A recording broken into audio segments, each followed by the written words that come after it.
সব রকমের ডাল ডাল দিয়ে আজকে ডাল করো। এই মসুর, মুগ, মটর আর কলাই। ও তাহলে 4 রকমের ডাল আছে না এখানে? মসুরি, মুগ আর কলাই আর মটর ডাল। হ্যাঁ ঠিক আছে, তাহলে ডালটা করছি আমি।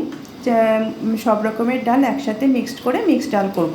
চিংড়ি দিয়ে চাল কুমড়োর তরকারি করো। আচ্ছা, চিংড়ি, এই দেখো চিংড়ি ধুয়ে এনে দিলাম। তাহলে তুমি একটু ধুয়ে দিয়েছো? হ্যাঁ। আচ্ছা ঠিক আছে। আর হ্যাঁ, ওই রুই মাছের ঝোল করো। আদা, জিরে, লঙ্কা, রসুন সব মশলা করে রেখেছি, তুমি একটু রুই মাছের ঝোল করো। আচ্ছা, তাহলে তুমি এই রুই মাছগুলো ভালো করে ধুয়ে দাও আমাকে। হ্যাঁ, আমি ডালটা বসাই, তারপর তরকারি আর ঝোল করছি। হ্যাঁ, তুমি ভালো করে মাছগুলো ধোও আর আমি তরকারিটা বসিয়ে দিই। প্রথমে আমি ডালটা বসিয়ে দেব, তারপর কিন্তু আমি তরকারিটা আর মাছটা বানাবো। প্রথমে আমি প্রেশার কুকারে ওই জন্য জল নিয়ে নিলাম। একে একে ডালগুলো এবার আমি দিয়ে দেবো। জলটা গরম হয়ে গেছে।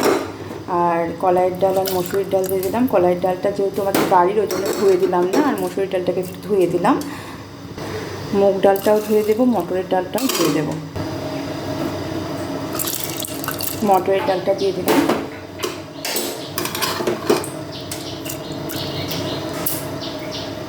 পরিমাণ মতো হলুদ আর লবণ দিয়ে দেব। মাঝে মাঝে কিন্তু এরকম ডাল খেতে বেশ ভালোই লাগে। এর সঙ্গে কিন্তু সবজি দিলে কিন্তু আরও ভালো লাগে। তো আজকে আমি আর সবজি দিচ্ছি না। এবার প্রেসার কুকারের ঢাকনাটা আটকে দেব।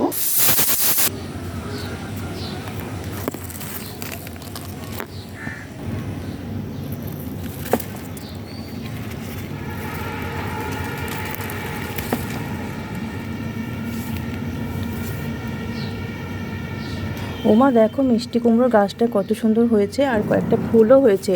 এই ফুলগুলো কিন্তু আমি তুলে নেব, আজকে ফুলের বড়া বানাবো। এই দেখো মা, মিষ্টি কুমড়োর ফুলগুলো প্রথমে সকালে দেখেছিলাম বেশ ভালো ছিল, তারপর একটু চুপসে গিয়েছে। কড়াইটা বসিয়ে তেল দিয়ে দিলাম, তারপর আমি বেসনটাকে ভালো করে গুলে নেব। ফুলগুলো দেখো কত সুন্দর। মা কি সুন্দর গো কুমড়ো ফুল। হ্যাঁ, এই ফুলেরই বড়া বানাবো। হ্যাঁ, তুমি তাহলে একটু মেখে দাও বেসন। বেসন হ্যাঁ দিচ্ছি। হ্যাঁ, ফুলের বড়া করবা, এই মিষ্টি কুমড়োর ফুল। আচ্ছা, একটু বেসন দিয়ে একটু কালো জিরে দিয়ে দিলাম এর মধ্যে, আর দিয়ে দেবো একটু হলুদ আর একটু লবণ দিয়ে জল দিয়ে মেখে। আর একটু মসুরির ডাল ভিজিয়ে রেখেছি, মসুরির ডালটা ওর মধ্যে দিবা, তাহলে দেখবা বেশ খাস্তা হবে। ও আচ্ছা ঠিক আছে, তাহলে এইটা মেখে নিয়ে তারপর মসুর ডালটা দিয়ে দেবো। এটা না? হ্যাঁ। আচ্ছা, কি করে দেবো, ঝোল হয়ে গেল ওটা। জোরে জোরে। এবার ফুলগুলোকে ধুয়ে দিচ্ছি, ওর মধ্যে ডুবিয়ে বড়া ভাজো। আচ্ছা ঠিক আছে, তাহলে দারুণ হবে। তাহলে দাও। এরপর তেলটা গরম হয়ে গেছে, আর এখানে আমার এটা মাখাও হয়ে গেছে। এবার একটা করে ফুলের মধ্যে ভালো করে ডুবিয়ে নেব, নিয়ে বড়াগুলোকে আমি ভেজে নেব। মা মসুরির ডালটা দিল, মসুরির ডালটা দিলে এই বড়াটা কিন্তু বেশ একটা ব্যাপারটা বেশ ক্রিস্পি ধরনের হয়, মুচমুচে হয়। তো সেটাকে দিয়ে আমি এবার বড়াটাকে ভেজে নেব। প্রত্যেকটা বড়াকে এইভাবে বেসন আর মসুর ডালের মধ্যে ডুবিয়ে ডুবিয়ে সুন্দর করে ভেজে নেব।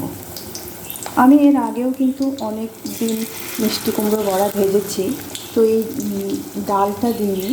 তো আজকে ডালটা দেওয়ার ফলে মনে হচ্ছে বড়াটা বেশ একটু ঘনও হয়েছে আর খেতে ভালোও হবে।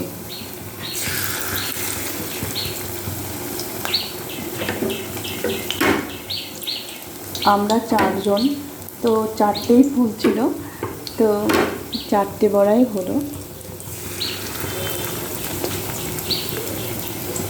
বড়াগুলো ভাজা হয়ে গেলে আমি প্রেশার কুকারটাও খুলে যাবে, আর আমি ডালটাকে বেশ ভালো করে ছোঁক দিয়ে দেবো। আর তার আগে আমি লবণ হলুদ মেখে নেব চিংড়িটাতে।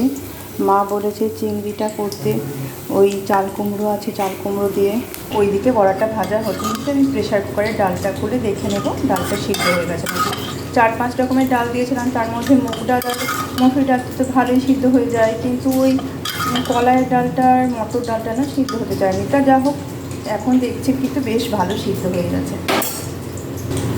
এরপর বড়াগুলো এক পিঠ হয়ে গেছে, এবারে উল্টে দেবো, তো একসাথেই মনে হচ্ছে সবগুলো হয়ে যাবে।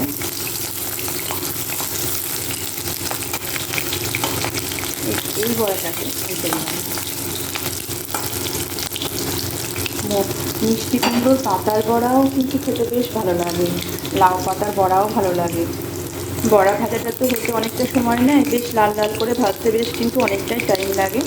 আর বেশি জোরেও দেওয়া যায় না, কারণ পুড়ে যেতে পারে। সেই জন্য একটু গ্যাসটা কমিয়ে দিয়ে লাল লাল করে ভেজে তুলবো। আর এইদিকে বড়া ভাজা হতে হতে ডাল চোখার জন্য আমি পেঁয়াজ রসুন আর লঙ্কা রেডি করে নিয়েছি, লঙ্কা চিড়ে নিয়েছি, পেঁয়াজ রসুন কুচি করে নিয়েছি আর থেতো করে নিয়েছি রসুন। এরপর আমি চিংড়ি মাছটাকেও কিন্তু একটু মেখে নেব, এই ফাঁকে একটু সময় আছে।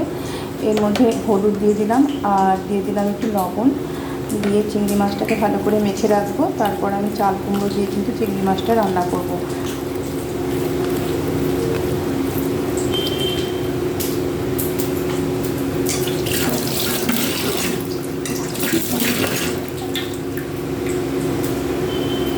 বড়া ভাজাটা হয়ে গেছে, এটা তুলে নিলাম। এরপর ওই তেলের মধ্যে কিন্তু আমি লঙ্কা আর ফোড়নগুলো দিয়ে দেবো, দিয়ে ডালটাকে ছেঁকে নেব। লঙ্কা পেঁয়াজ রসুনটা ভালো করে ভেজে নিয়ে ডালটাকে তো আমি লবণ হলুদ দিয়েছিলাম। এবার রসুন পেঁয়াজটা ডালের মধ্যে দিয়ে দেবো।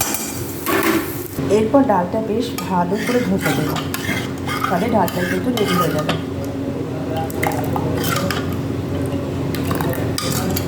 এরপর চিংড়ি মাছগুলো ভেজে নেব, ওই জন্য কড়াইতে তেল দিয়ে দিলাম।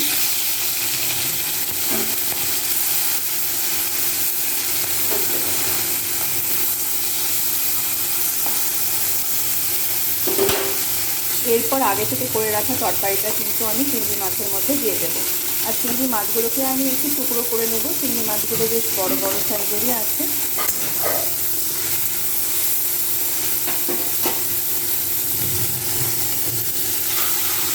চাল কুমড়োর তরকারিটা আমি এর মধ্যে দিয়ে দিই, দিয়ে সমস্তটা মেখে নিলে রেডি হয়ে যাবে।